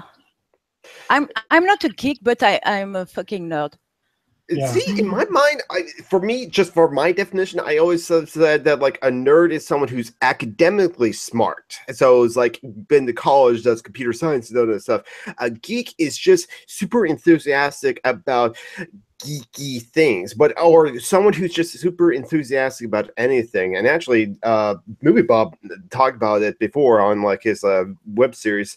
He did it before, where he defines a geek as someone who takes the fun out of something, someone who is so passionate, so enthusiastic about whatever it is they talk about it. They basically take it to an extreme where on the outside it looks like that's not fun anymore, and stuff like that. So no, that's an autistic person talking about their special interest. That's me, basically. No, seriously, don't go into a subject I'm passionate about, because I can't shut up about it, and I'm going to suck the fun out of it really, really fast. That would be geekness. Exactly, and that's how you can be a geek about anything, even like music, even about movies, even about traditionally non-geek things. Sports, they're definitely sports geeks because look at fantasy sports. What the hell is fantasy sports? People obsessing over a spreadsheets of numbers. How is that not geeky and nerdy? Yeah. So a geek will sort of suck all the life out of something that's enjoyable, and a nerd will bore you to death with facts about it. Yeah. And a I'm dork both. I don't see the difference, actually. I have trouble seeing the difference. Yeah. Aside from the geek being the techie sort. I don't. Geek is male dominated, so I have tendency to call true. myself a nerd. I don't know what I am really, but Nerd. yeah, I am. I would say kind of like what was brought up before by some random geek, that nerds are, it's more bookish. It's more higher education, it's more reading, or it's not even just like academic reading. It might be like really knowing a lot about fiction, but in a very sort of rigorous way. About anything, really. Yeah, exactly. You can be nerdy about it. But for me, like the geek is someone who, like a D&D geek is somebody who just like goes overboard and they get all the books and they have all the dice and they start getting metal like figures and getting the t-shirts and like they're just like they're a D&D geek. And swords in the corner and things like that. Those are swords, right? I actually do have a sword in the corner. That's what I was referring to. I was trying to figure out for the last 2 or 3 hangouts. I was trying to figure it out because it looks like a shotgun. I mean, it looks like some kind of big, shotgun sort of thing. But then I thought, well, he probably wouldn't have that, but he probably would have swords because he's an anime geek. So. No, actually, my dad teaches at like a karate. Okay, yes, hold on. I'm gonna take off my headphones. So that took absolutely no arm twisting whatsoever. Those leggings are just out of this world. I love them. Oh, weaponry! You have weaponry by your desk too. So do I. Put those all the way there. And above. I just realized I probably should have muted myself as I did that. So this thing is a bow staff, just a standard like 6-foot bow staff. I got this because I wanted at a picnic price. My dad teaches at karate school or mixed martial arts school, and so they had a picnic, and this is one of the raffle prices, and I wanted this as a raffle prize. Is that made out of ash? I think so. It's from the karate school. They bought it from like a supplier or something like that. So I imagine it's made in China. There's that. So there's that. And so I think it's made out of ash. I had to confirm that. That reminds me of the episode with Bugs Bunny and Donald Duck when they were doing Robin Hood and they were doing their quarterstaff. Yeah. And Donald goes, "Oh, it's actually $1 and a quarterstaff, but don't tell him that." And then these are size. Again, this was actually at the Christmas dinner. I actually want a pair of children size, but my dad traded them in for adult size, and these are real size, real metal. And I have not done anything with them, actually. I've not taken the karate class and stuff like that. But yeah, this way I can be like Raphael, or I can just like make 3 exact holes in the ground as these sides were made to do. Hello, Lonely Wolf. So that's what you use at Thanksgiving to hold bird down while you carve it? Hi, Lonely Wolf. I actually am slightly allergic to turkey, so we don't have turkey at my house in Thanksgiving. Oh, corn? When you spear the corn? Beef, roast beef. Oh, okay. Oh, roast beast. Skin the corn. Like the Who's in Whoville, roast beast. Yes, the roast beast. Yes, I should bring the size to do that. And this, again, from the same karate school, this is a practice katana. So yeah, just like, just plastic. Now the other sort, this one I actually bought at like the summer festival cornucopia days and something like that at a booth, and I tied it, and so I'm gonna have to untie it. So talk about yourself. Don't untie it. You're gonna have a hard time to tie it back. No. Yeah, I think I'm good with knots. I was in the Boy Scouts, the Cub Scouts, so or I would just like I stand by my statement, though. You such a Yep,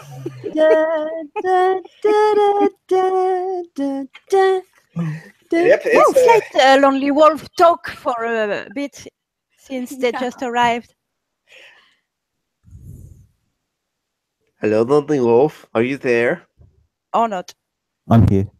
Oh, it's my mic. nice. It's a little scratchy, but it's fine. Good to A see bit you. How you scratchy. doing? Okay. As long as you see me. Oh, I'm doing okay. Just like a bit under the weather. sorry That's to hear going it. around. Everybody seems to be, except that geek guy, seems to be either coming out of or Under the going weather. into Yeah. the weather. Change of seasons. Yeah, I'm there's pretty that. sure even when he's under the weather, he's hyperactive like that.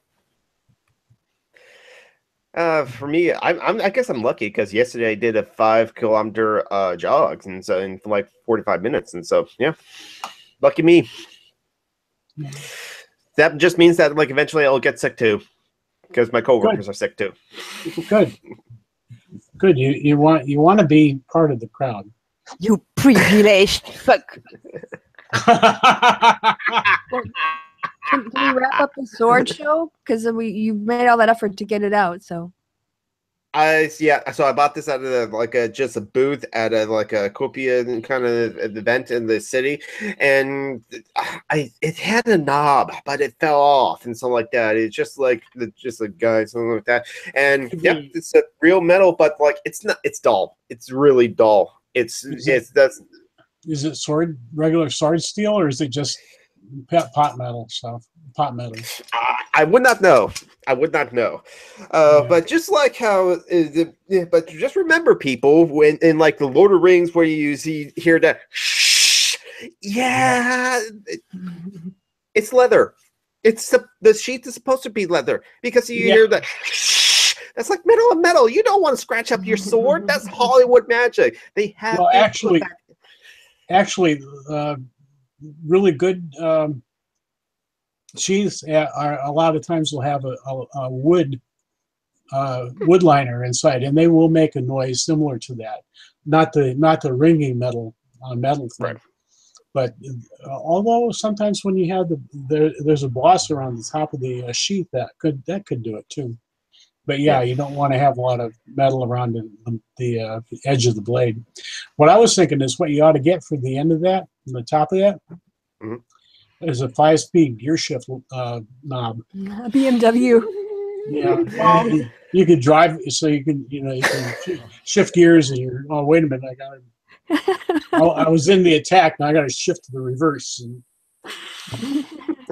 I'm going to actually use this for fighting. It's just kind of like a prop sword, essentially. I have to like actually sharpen it to use it if I want to use it. It's also not balanced at the hilt. It's kind of like balanced like here or something like that. So yeah. So yeah, that's my sword. Cool. That's a collection. Show and tell. Yeah, I have a bigger hat collection than I do a sword or weapons collection. We were talking about the difference between geeks and nerds. Or at least I was. Yeah. And geeks. Oh, hello. Geeks are the ones who kind of go, like really deep into something, and then to sort of, we were talking about D&D and going too deep into D&D and owning swords, and then we had the sword show. So now you're the sword show. That's the new title of this thing. The sword show. Yeah. Every month, a new sword. Yeah. Oh, that would be expensive. Yeah, that's what I was thinking. I want one of those canes with a sword inside, but the prices really put me off. Also, I'm not sure I could. They're pretty heavy, so I'm not sure I could actually use them for their intended purpose, which is to walk with it. Or just like get like those hidden katanas, where it's just like during the Meiji Restoration in Japan, they outlaw katanas except for like officers and stuff like that. And so some samurais that didn't want to give up their katanas had to like basically make it look like a walking stick. But if you but then it will come off, and it actually is katana. So you can get one of those, and like katanas are like tall too. Also, it's illegal in my country, so. Not that, Oh, not that that's- I would, if I had the money to buy one, not that the legality would stop me, but I would really feel safer in the streets with a sword inside my cane. That being said, a cane, if used properly, can be pretty painful. Oh, no. There's actually like weaponized canes, essentially. Like my dad actually, again, for his martial arts and stuff like that, actually studied the cane. And there's actual martial arts and forms and movements for the cane because it's a weapon. It's because it's just, think about it. Yeah, it's just like I a practice the staff with cripple, so I a mostly hook. use it to hit calves of people who don't want to get up in the subway. Yes. You can Knock also them on use the it to head. drag. You can also use it to drag an unfunny comedian off the stage. No, Well, you know, mine back in the doesn't day- have the hook at the. It's flat at the end. Yeah. The hooks aren't practical to work with, especially Well, back when, in the like day- me, you have multiple joints affected. Yeah, when the Catholic Church was the only church and everyone had to go to church and it was like 3 hours in Latin and boring as hell. They would have people who would walk around with really long sticks with metal balls at the end of them. And if they would see you nodding off, they would reach up behind you and they would thwack you on the head with the metal ball to wake you up. What? So, yeah, Why on the so head? maybe- You don't give people brain damage. Well, you have to think think about the Catholic Church and all the pews and the rows and stuff. Yeah. And the Yeah. stick was really long, so they get behind the person who is nodding off and thwack them on the head with it to not disturb the other people. And yeah, you could just get a cane with a metal ball on the top and then use that like a. Yeah, not practical either. And I thought that was bad enough for my mom in Catholic school when like she's left-handed and it had to be like trained to write right-handed by like the ruler That with another. happened to me too, not in Catholic school. I'm the last generation to That's whom crazy. this was done. Yeah. It's so superstitious and just nonsense. It's well, in France, I think it stemmed more from traditions and the fact that the world is full out for right-handed people. So if you want to use scissors or cutlery or whatever, it's just more practical to be right-handed. My family were peasants, basically, so it was from a very practical point of view. Right-hand privilege. Yeah. Well, it is true that left-handed people are more likely to die from accidents than right-handed people. For precisely There you go. that. Yeah. But you can also have left-handed desks and left-handed scissors. I mean, we could also make the world Of a bit more course, the solution isn't to beat children into writing with their non-dominant hand. right. But that's not how. Well, that's not how peons thought. Honestly, I don't really know the extent to which kids are taught to use, I mean, writing isn't as important as it used to be because of typing. Keyboarding is way more important in how more people communicate than, well, I mean, I go to write a note on my desk and I have a hard time finding a pen because it's been so long since I used it. I put it away and forgot where I put it. Yeah, You know, I like, have I don't- pens in my drawer, but I never use them unless I'm writing a grocery list. And yet I happen think to have it's the last. I only write to make grocery lists. Yeah. And yet I happen to Or have sign my like name 4 on pens. Yeah, I happen to have 4 pens right next to the computer because, like, well, work. We have to like write a lot of work for what I do at work and stuff like that. So that's why I have pens. Also, like, write down my life totals when I play Magic the Gathering too on a pen and paper because there's actually rules against like electronic devices on the game table and stuff like that for not for regular rule enforcement level, but for like a competitive rule level enforcement. And there you go. I just mentioned something geeky again, as I am some random geek. I mentioned Magic the Gathering. But how many pads of paper do you have on your desk? Not on my desk. I don't have a lot, but in my Magic the Gathering but suitcase. You don't keep you don't write notes to yourself. You're not using the pens, at your No. desk. Yeah, I like we would- don't write anymore. If I do write enough myself at work, As it'll be much. on my hand. Because why not? I only need to know about it, this number, whatever, today. And so after I did the task, I don't need to remember that. So I can then wash off and stuff like that. But no, yeah, you're right. For what I'm doing here, I can make notes on my computer in Google Documents or something like that.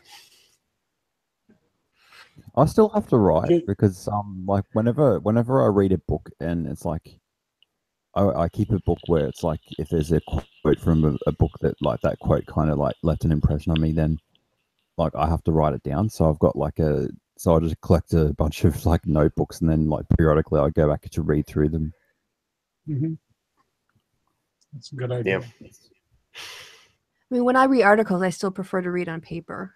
Reading on a computer screen, 20 pages in really dry text can be not very comfortable, and it just feels better to be able to sit with a highlighter and a cup of coffee and do that. Yeah, so Yeah, I don't for me, read that much anymore. I'm an audiobook person.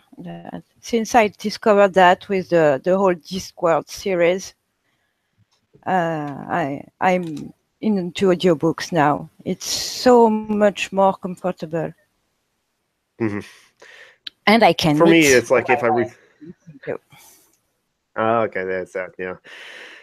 Yeah, for me, I don't read enough as I should and stuff like that. And sometimes, actually, when I'm reading articles, or if I'm inside to read articles like on my computer right here, I have to multitask. So I'll open up a YouTube video over here, or just like watch something else and stuff like that. Something where it's just like I don't have to pay attention too much, and I can pay attention to this. And does that mean that like I'm not gleaning as much information from the article doing that? You're right. But my God, my mind is active. It's like, or I just haven't trained myself to be able to just focus on like the book and stuff like that, or just focus on the article and stuff like that. Then you should try audiobooks. It's pretty cool, actually. Yeah.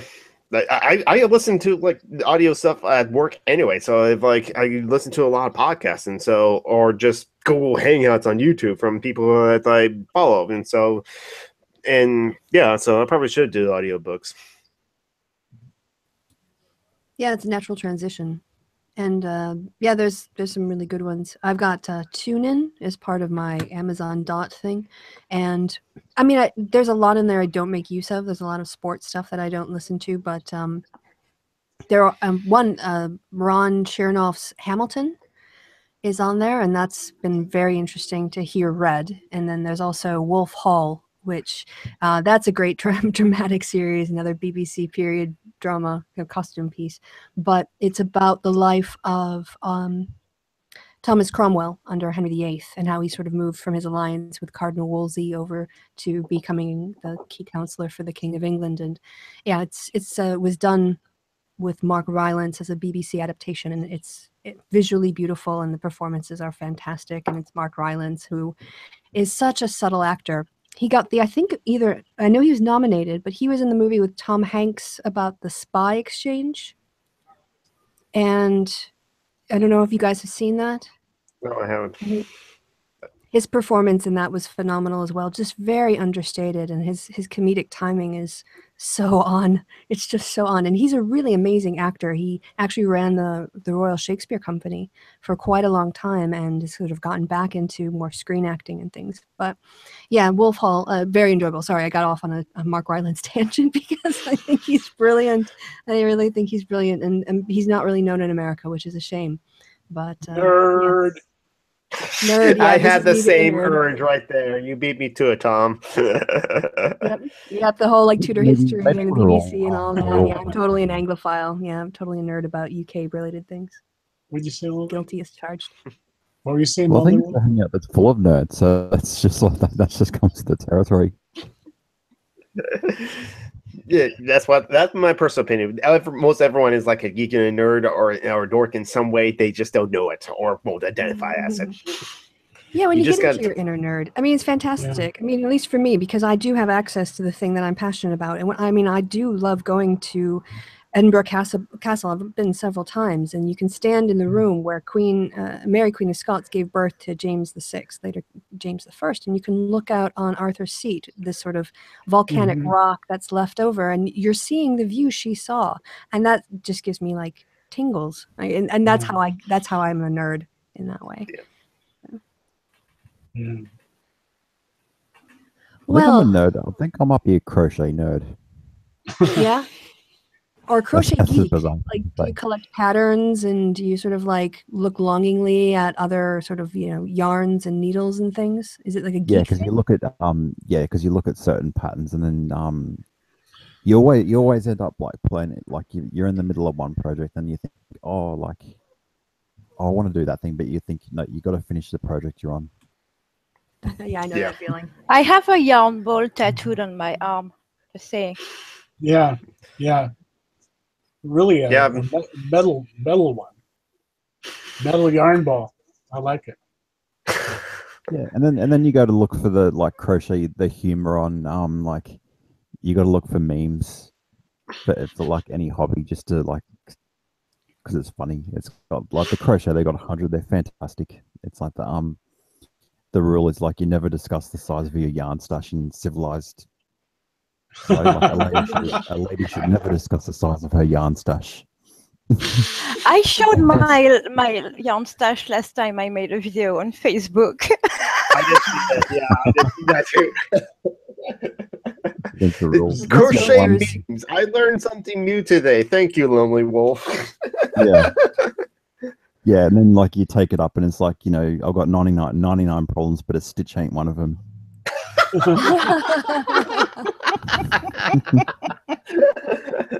My mom and my stepsister also sister-in-law. No, they both do crochet, so yeah, they'll probably like that joke. Did you say you were crocheting It's almost 2 hours. Yeah, we're gonna wrap up here, I think. But since Lonely Wolf showed up, I didn't want to cut it off 5 minutes after he turned up. Oh, no. Yeah, fair enough. Just because I was like, my contribution is pretty limited. Yeah, but we appreciate your presence. Oh, I sure do. Cheer you up from the various parts of the world we're in. Lonely Wolf, crochet memes? That's a thing? Yeah, I would. Anything with a meme is a thing. Fair enough. Just like with Rule 34 in porn, there's like a porn for everything. Crochet porn. That would. Oh God, I gotta look that up now. I don't know if there's crochet porn, but there's definitely yarn porn. I would imagine there would be if by porn you mean something. Okay. I'm done. So who's going to go to Pornhub and look up crochet porn and see what the results are? I was going to just Google it and would save search off. And it's like with the different corners of the internet, with DeviantArt or like Tumblr or other places like that. I don't know. I was people know about again. I'm going to bring it back to anime. People know about tentacle porn. But and that's what? So. Oh, you don't know about tentacle porn? Tentacle hentai. No. That's the only kind of porn I'm bothered to watch, honestly. Tentacle porn. I have a thing for tentacles. This okay, well, this sounds weird. I'm a little bit scared. It's Japanese, of course. It's okay. So in Japan, the laws in Japan, they're still on the books today, and they have to follow it. You cannot show the depiction of a male genitalia or female genitalia. It has to be blank out or mosaic out, even in adult products, adult videos or adult games or adult books and stuff like that. They have to blank it out. And so because of that strict law, several theories and stuff like that, but I've heard, I haven't confirmed this, one artist decided to think that's stupid and protest that, and doing so by drawing tentacles. And so so it's a legal loophole. You don't have to. You have to still mosaic out or blank out the vagina, but the tentacle you don't have to. And so, and also in Japan, in the subculture of porn, there and stuff like that. If there's a market for it, they'll create it and people will buy it. And so there is a market for tentacle porn, and tentacle hentai also has been around for a while, and some of it has come to the United States. Thank you, Media Blasters, the fine purveyor of porn. And And so now, yeah, people know about it. Most people who are internet savvy know about tentacle porn. What can still freak some people out is the existence of live action tentacle porn. Wow. Oh, God. I just blew you guys' brains. Yes. I don't know that Blown. there's a kind of orgasmo ring to it. Okay, but, live action tentacle porn. Through my video scrolling, I have found a video. It was fake plastic space tentacle props that the woman had to fillet, and so I was like, okay, I'm done. But yeah, there's live action tentacle porn, and some of it has actually made it to the United States. Because another thing that what Japan does is that when something is popular that originally was animated, Speed Racer, Guyver, Crash Sin, Attack on Titan. Porn. Yeah, they will make a live action version of it. And so there is a live action version of the series Le Blue Girl. I only seen one episode of Le Blue Girl, the animated one, and it's the most fucked up thing I've ever seen. And it's like, I don't want to watch it anymore. Yeah, there's a live action version of that too, because Le Blue Girl was popular in Japan. And it's also available in the United States. There might be some copies still around because, again, Media Blasters, a fine purveyor of porn. There's something very Lovecraftian about tentacle porn. That's true. It's mostly super funny, to be honest, but like I thought furries was kind of like, okay, I can handle furries. That's a thing. That's fine, you know. But furries are cuddleable too. They're lovely. You can hug them. They're sort of like full body stuffed animals in a way.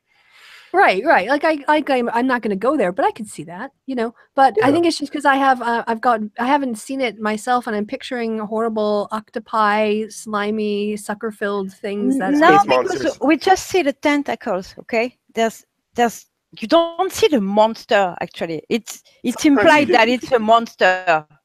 Okay. I just think people are weird. Some people. Yeah. Yeah. No. What people like totally weird. The Japanese are especially weird. But it's weird, funny, I think. The Japanese and the Germans are interesting in their proclivities. Yes. And I'm not going to really judge anyone if they're really. I've heard. I have no idea. Yeah, I'm not going to judge anyone too much, as long as they're not hearing anyone. Sorry, Lonely Wolf, you can go. Yeah, as long as no one is hurt, you do you. Yeah, because I've lived there for a year. Like this theme park, like it only came a thing like I don't know, maybe a year ago or something like that. But it's like a hot tub amusement park. So it's like you sit in these little roller coaster carriages and they're little like hot tubs. It's like bathtubs, and so you're taking a bath and then going on a roller coaster ride at the same time. Why? Because they can. Yeah, exactly. Jesus. I'm naturally intrigued. I probably want to go to that theme park now if I ever visit Japan. Another place I want to go to if I visit Japan, the Studio Ghibli park. They have a full-size scale like robot from Castle in the Sky, Laputa. I want to see that. Robot. Well, I went to a noodle museum when I was there. It was that's cool. Interesting. Yeah. I went to the Phallus Museum in Reykjavik. No, actually, I didn't. I just walked along outside of it. But that exists. That's a thing. The Phallus Museum? Oh, yeah. I'm sure Our museums for anything, aren't they? I would go see that. Yeah, I'll be fascinated by that too. I mean, it's anatomy. I think it's mostly art. That too, yeah. Like art, like a giant vagina. Have been represented in art for millennia. If there's a phallus museum, there should be a giant vagina museum as well, because we talked about vaginas a lot on this hangout already.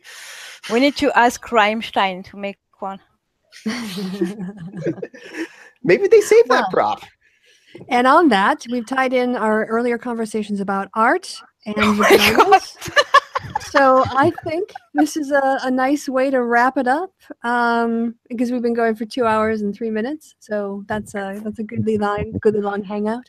For the 11 viewers, what are you guys doing listening to us natter on? Seriously, because like go do an audiobook or something. They're waiting for the Japanese porn. No, we appreciate you. We thank you for being here. Yeah, they're here for the tentacles, I'm sure. But Those of you in the audience who stuck it out, thank you so much for your time and attention. I have been Kristi. You have been awesome. And now it's time to say goodbye from me and my guests. So bye from me and guests. Say goodbye. Goodbye, everyone. Bye. See ya.